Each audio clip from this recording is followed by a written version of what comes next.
Good morning, good evening, good afternoon, whatever time you are tuning in.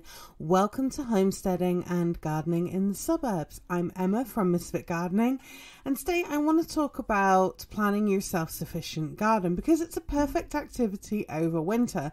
And obviously this podcast comes after a couple of weeks of there being no podcast, so thank you very much for your patience. And if you are a regular listener, thank you for coming back. I'm terribly sorry that we've had such a delay. We've run into a number of, we'll say, technical difficulties with owning an older home that had to take some precedence of us getting things repaired, like the electrics and a few other bits and pieces that kind of happened unexpectedly. But, this is a really great time of year to be sitting down and thinking about the garden that's going to be coming in the next season, because now the seed catalogues are flying in. I've got at least 3 or 4 of them that have been delivered now.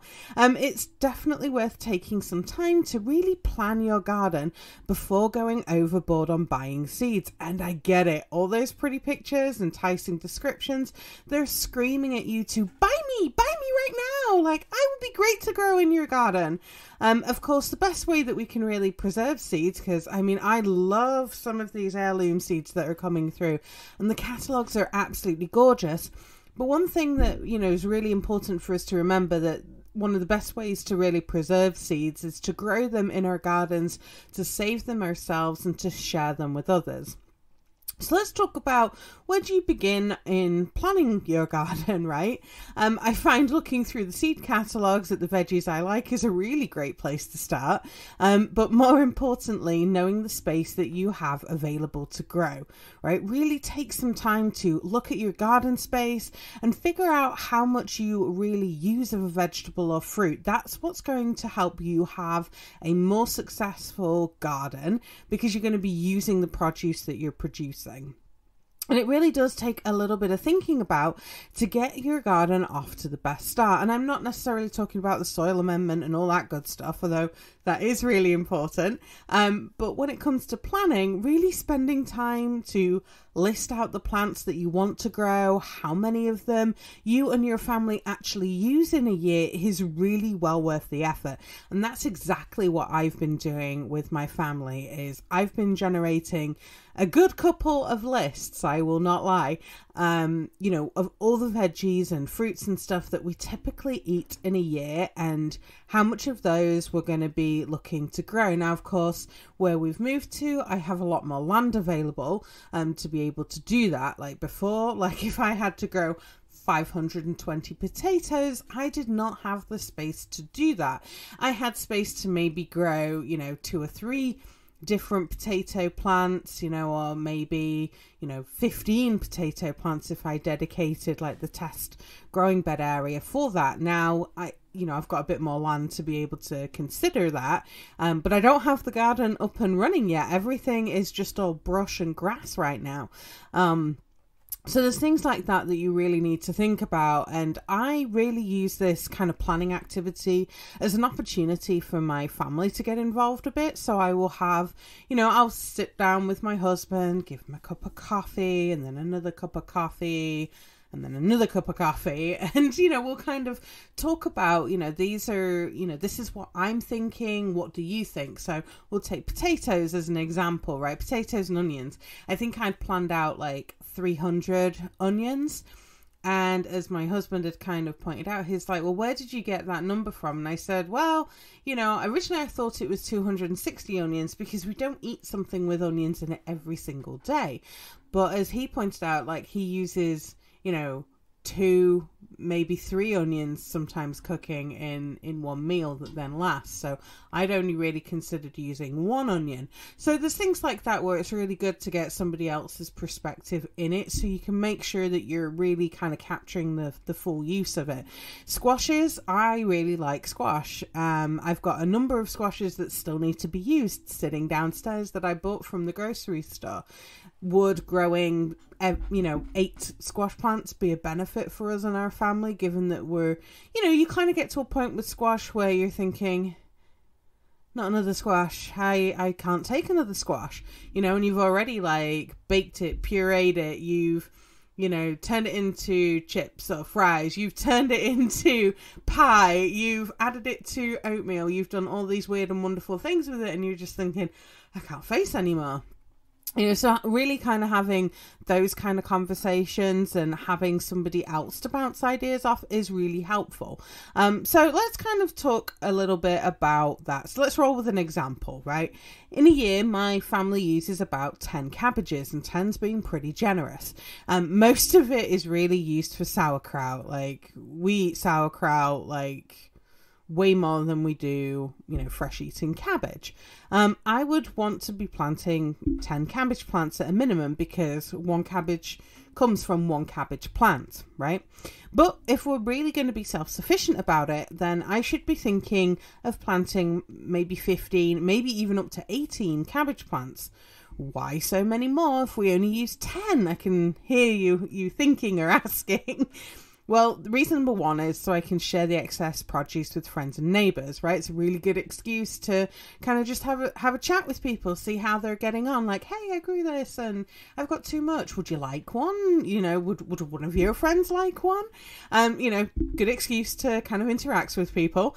But also reason number two is if anything gets eaten by pests or a hungry mammal or two, I've still got enough to harvest. When I was planting runner beans with my granddad, one for you, one for the slug. One for you, one for the slug. Like, every time you plant one, you'd account for one getting eaten. And then reason number three is to seed save, right? You want to let, really like 5 plants go to seed that you can then save the seeds from. That's going to help you have, a healthy genetic diversity of the seeds that you can then use to grow next year. And I know I've done a ton of seed saving podcasts, and to really be self-sufficient in your garden, your compost and your seeds really should all be coming from the garden, from the property, right? If you've got a truly self-sufficient, gardening enterprise or a homestead, you're not really needing external resources coming in. You might at the very beginning, and that's certainly something we're having to look at, is having compost and topsoil put in, because everything's there's just so much grass that has gone overboard. There's no way I'm going to be able to dig all of that out and remove all the roots and everything, with it being in a time frame that's going to allow us to then grow stuff. So, we're looking at doing, the sheet mulching, lasagna garden type thing, so we can actually get growing much sooner. But, really having that mindset of, everything kind of coming in that cycle, compost from the plants that have been growing on your property, they break down, they become compost. You use that in your garden to then help things grow, right? You've got your seeds, you plant your plants, then you let some things go to flower, you save seeds again, then you've got more seeds. You don't need to be buying seeds every year. That's one of the beautiful things about gardening, is really once you've got some seeds and you've got somewhere to grow them, it kind of just self-propagates, because that's what plants want to do. And when it comes to thinking about what it is that we're going to be growing, if you've got a small garden, letting 1 or 2 plants go to seed at the end of a row is a really easy way to work this kind of seed saving activity into your garden. You could also consider only growing one variety of each type of plant that you want to keep, right? So if you want to keep your plants the same variety, let's say that you're really into heirlooms and you want to keep them as such, that's totally fine. Lots of people do that. But let's say that you've got a variety. Let's go with carrots, St. Valerie carrots, right? You want to keep those carrots to being St. Valerie carrots each time. So you want to be growing and saving seed, but you're going to have to either grow only one variety, so it's not going to cross-pollinate with anything, or you're going to have to look at using some techniques to prevent cross-pollination by the insects to your St. Valerie carrots when they're flowering. So let's say you've got other varieties of carrots and they're not flowering, you're probably going to be okay. But if you've got multiple varieties of carrots, let's say you've got cosmic purple and dragon carrots, as well as your St. Valerie carrots and your oxheart carrots, and they're all flowering at the same time, then if you're wanting to keep those varieties pure, you're going to have to invest and learn about preventing cross-pollination so you can help maintain that varietal purity. Now, of course, you could always let things be and pollinate the way that they want to, save the seeds and let it, grow those seeds out again and start creating your own landrace variety. In all honesty, that is exactly what I do in my garden. I work full-time too, so I make time for seed saving just like I do with canning and everything else, but I want the plants to really thrive in my garden, so a landrace development, kind of self-sufficient garden suits me just fine because I don't have time and I don't really have the inclination to be going out there and putting all of this pollination, cross-pollination prevention, cages and stuff in place and then removing them. I don't have time for that. So I'm quite happy with developing a landrace that suits me so much more as a gardener. For you might be really into doing those and you want to be preserving those varieties, and that's totally fine. I love growing heirlooms and open pollinated varieties, and I will often add those to my garden each year. But for me as a gardener, I like to let things just kind of pollinate, save those seeds from those plants and then grow them again. I love doing that, and that's kind of how I'm able to make sure that I know what's going to be growing, and I'm also pretty certain that I'm going to be getting a harvest of things as my plants are beginning to adapt.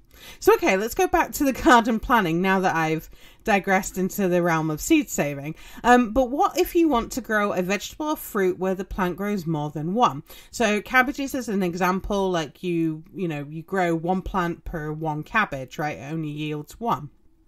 I mean, it yields smaller ones too, but we're not gonna, just for simplicity's sake, one cabbage, one plant, right? But plants like peppers, tomatoes, squash, eggplant, and beans, they all produce multiple fruits on one plant. So how do you know how many to plant? Well, some of those questions are really answered down to experience, okay? I like to keep a garden journal. I know I've talked about this on the podcast multiple times, but I write in my journal different varieties and yields, so I'm able to look back through those notes and see. So in my garden back in Utah, Black Beauty eggplant would produce maybe 1, 2, if I was really lucky, eggplants per plant. However, there was a Spanish variety, and the name of it eludes me right now, but that variety produced 5 eggplants per plant. Wow, that's a lot different from growing, 1 or 2. And I eat quite a lot of eggplant. I love different Italian recipes with eggplant in them. My husband found something on YouTube which was these 5 different Italian recipes with eggplant, and there was one that had it with dark chocolate. I've not tried that one yet, but wow, those recipes are great. But I digress again. But having this understanding of this is kind of how these varieties have performed, I can then start to really make careful decisions about how many of these plants that I'm going to be growing. So let's say, if I only need 20 eggplants, right, to suit us as a family throughout the year, am I going to try growing 20 different eggplant plants when I could be using that for growing something else? Or am I only going to be growing, 4, maybe 5 eggplants of the variety that produces so many more? Probably going to go with the less that produces more, right? And if you're in a smaller garden, right, you've got a small suburban plot or an urban plot, then growing, small but high yielding plants is going to be much more, better for you, being able to grow more in that space that you have available. Other times, if I'm trying a new variety, for example, I'll plant maybe 2 to 3 plants per person to try. Some varieties are going to produce more than others, and in the case of things like tomatoes, what you're going to use the fruits for often plays into your considerations. So cherry and grape tomato plants are usually very prolific in producing fruit. When my husband is snacking on snap peas in early spring, you'll find me probably snacking on cherry tomatoes in summer. 2 cherry tomato plants is more than enough in our household due to, our eating habits and everything else. But canning tomatoes, that is a different story for us. Now, I would plant between 18 and 24 canning type tomatoes for a family of 3 in my garden in Utah. The majority of our tomato consumption is in the form of canned tomatoes, like, crushed tomatoes, stewed tomatoes, passata or strained tomatoes, and tomato sauce. Right, we use a lot more of those kind of tomato products than, sort of fresh eating tomatoes. And canning type of tomatoes are much better for processing. And I typically enjoy taking vacations from work so I can can produce when it's in season. And we would can tomatoes to see us through all the way until canning season appears again the following year. So it would go from, let's say August, we would have enough canned products for however many times a week we would be needing them from August to August, right, for a full year. Now, back in Utah, that was 18 to 24 plants, depending on the variety. Here in Maine, I don't know yet. I don't know what varieties are going to be performing the best in the climate that we have, and I'm not entirely sure on, the days to maturity, right? I live in a much colder zone. So this is going to be a really interesting experiment. So, if you only like a few fresh eating tomatoes in the summer, obviously you don't need to try and grow 18 plants, right? You want to stick with 2 to 3 per people or per person, and maybe try each a different variety so you can try something new if that's how you like to roll. So it's a really good idea to make a list of what you want to grow and figure out how many of them you're going to need to plant in order to supply you with the food that you want for the year, or if you're just wanting to supplement your groceries, how many you're going to need to partially supply what you use within a year. So, okay, you might have a list of veggies and maybe it looks something like this, right? 5 broccoli, 20 onions, 12 garlic, 6 slicing tomatoes, 8 pole beans, 10 potatoes, 1 zucchini, 1 pumpkin, 6 kale, and 12 lettuce, right? Just as a suggestion. Doesn't have to be like that. Yours will be totally different. Okay, this is just an example. But with this list, you want to take a good look at the space that's needed to grow for your plants. So you either want to be looking on a seed packet or have a look online. Some seed companies better than others. Some seed companies have the spacing what you really need for the final plants to be growing on, and they're right there on the seed packet. Others don't, but you can do a quick search online. So just put something like plant spacing for and then type in the name of the plant in your favorite search engine. For example, plant spacing for cowpeas or plant spacing needed for bush beans. Okay, it's going to give you some suggestions that are going to help answer that question.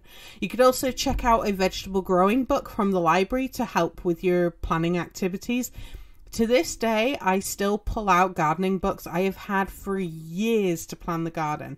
I'm still using books that I was using in the UK. They're still valuable, they still have a wealth of information, and now I've moved to a different state with a shorter climate. Guess what? I'm pulling all of those out again and having another look, because sometimes there's things that I, haven't, considered because the climate's not been, conducive to the climate in Utah, for example. So I've kind of dismissed some of those things. Now I'm in a different climate again. It's time to revisit and have a look. So don't forget your local library, especially if you're trying to keep this as a cost-effective, plan as possible.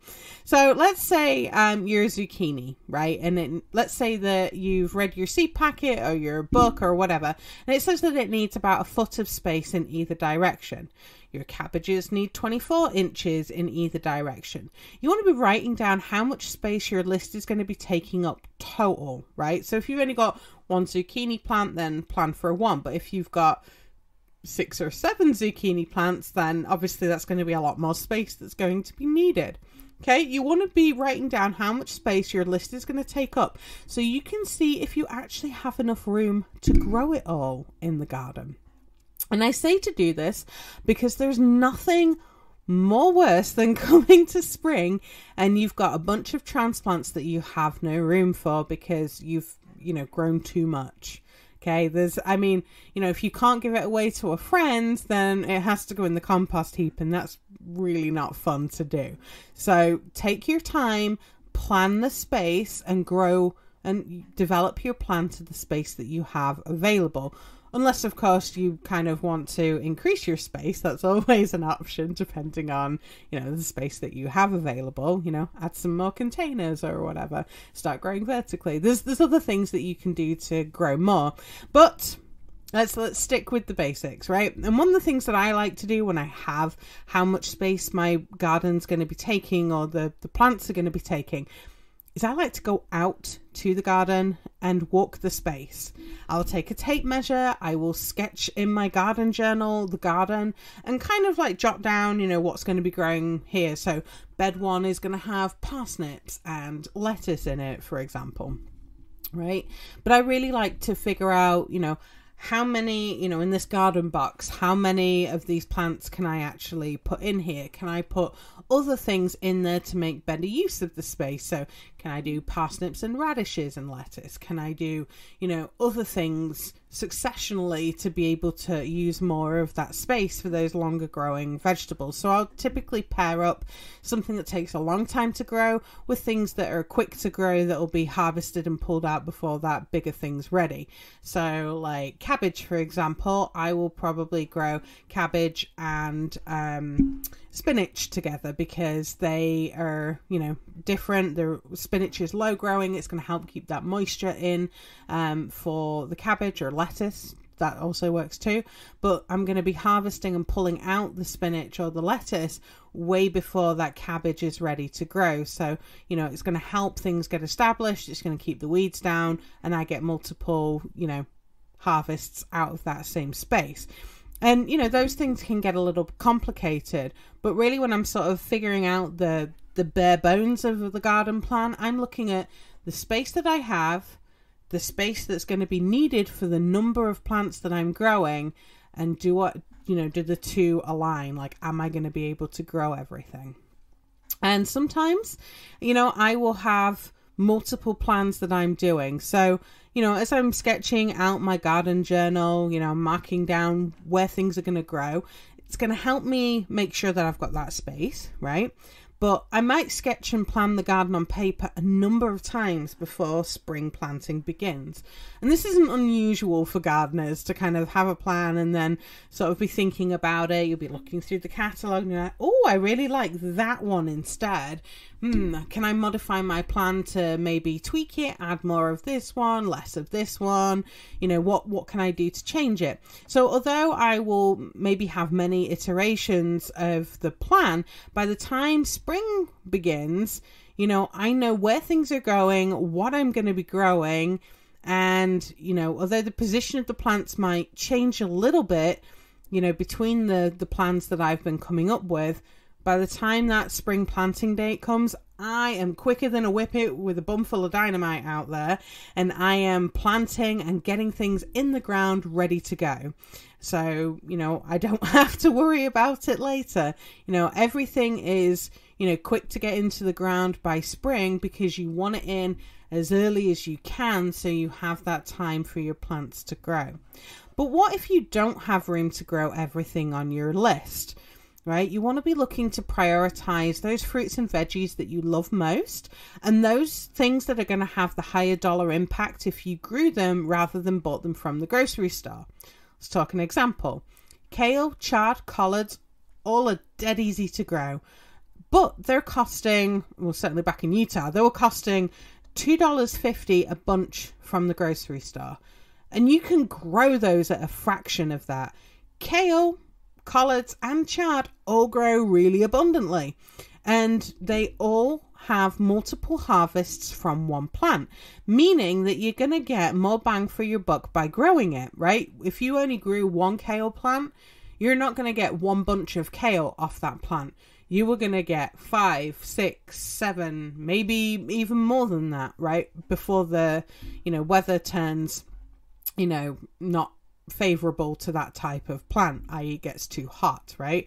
But what I'm saying is that you're going to have a lot more money savings by growing that, because if you eat, let's say, 10 bunches of kale in a year and you grew 2 plants, well, you've got more than 10 bunches of kale there that you have been growing, and it will have cost you a fraction of the cost, because in a seed packet you're getting, maybe 100 plus kale seeds in a seed packet for, $4, maybe $4.50 at the most. I mean, that's somewhat depending on where you shop for your garden seeds. There's a seed company here in Maine that has, seed packets at less than $2 for some things. So it really depends, and it's worth shopping around for your seeds too. But this is what I'm saying, like, you can have a much more cost-effective garden if you're able to prioritize, like, these things I'm buying from the grocery store, but they're expensive, but the seeds are really cheap for me to grow. So that's one way that you can look at it.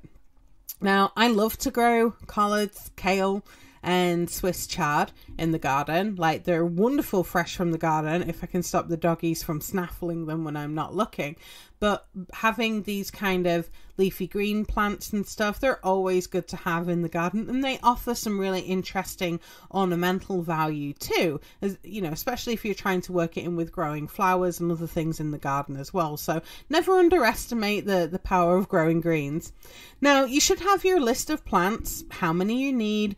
You know what you're going to be able to grow in the space. The last question, and this one is probably the hardest to answer, and that is, what varieties are you going to grow? And there's a couple of ways that you can decide this. You can start by looking through the seed catalogue, right? You can start thinking about what it is that you're really liking, what varieties are catching your eye, right? That's a really good way to do it. It's just looking at those seed catalogues and kind of circling things or highlighting them, like, these are varieties that I would quite like to try. That's one way that you can do it. You could do it by just deciding, these are the varieties that interest me the most. You could try growing tried and true favorites, ones that family, friends, or neighbors have recommended, or other people in your community.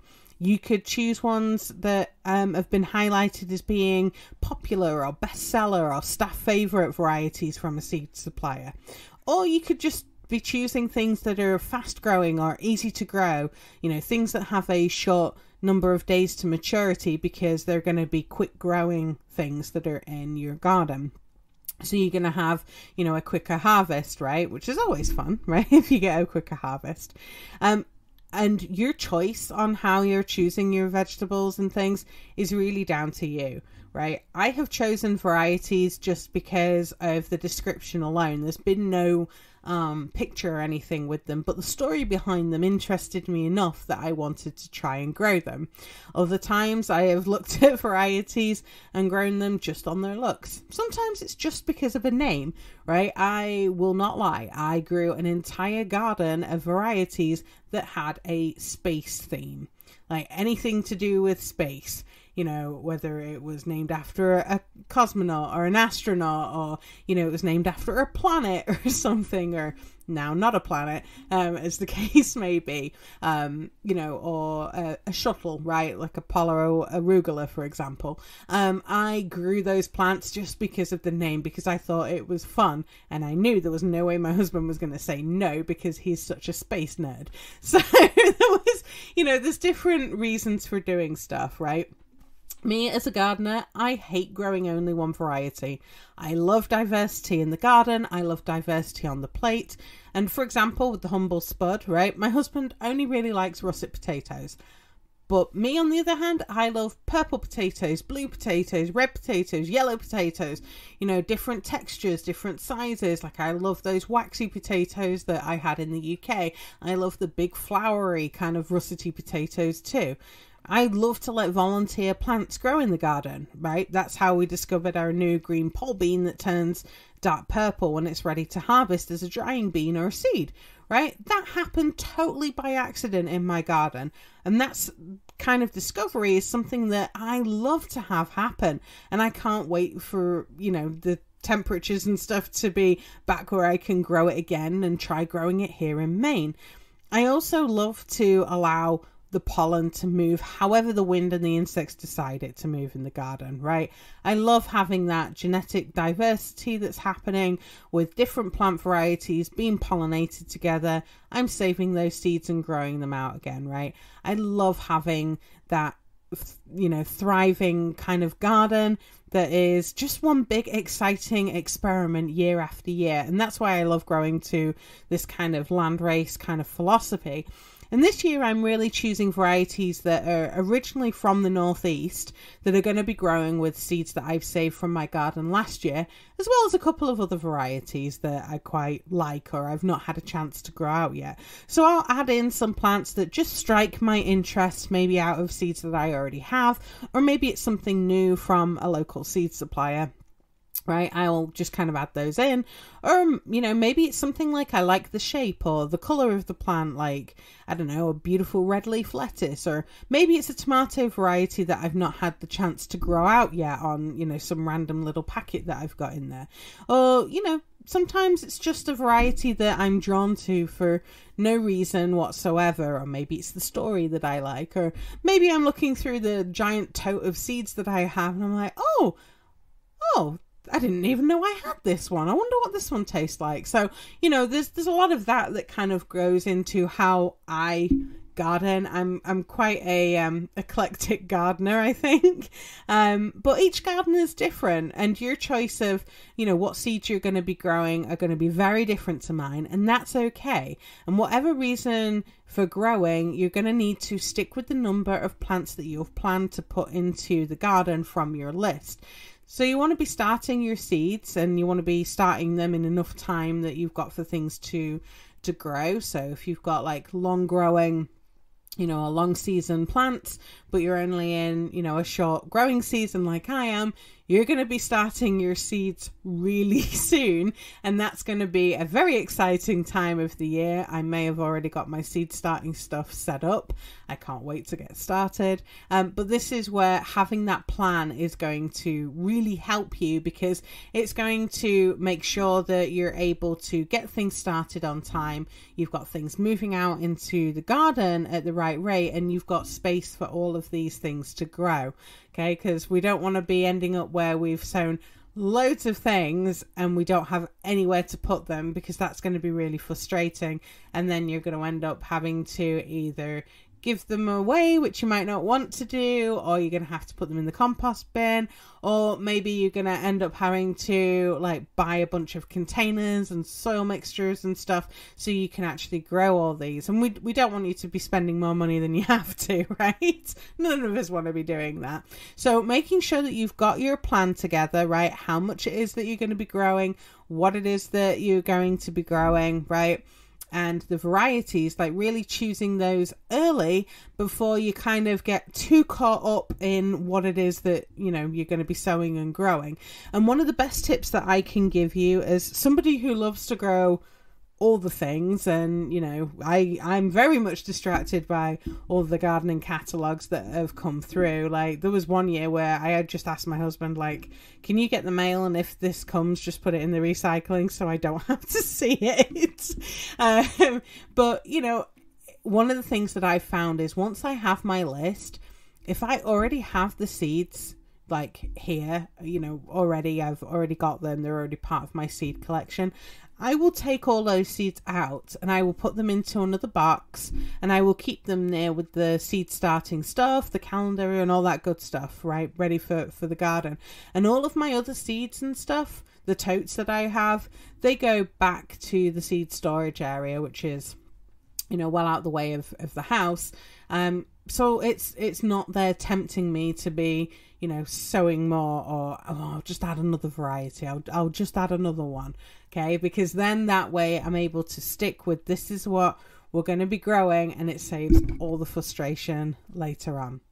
Until next time, I hope you found this episode useful. Pop on over to the Facebook group and say hello. And I hope that your garden grows beautifully. And I'll see you all next week.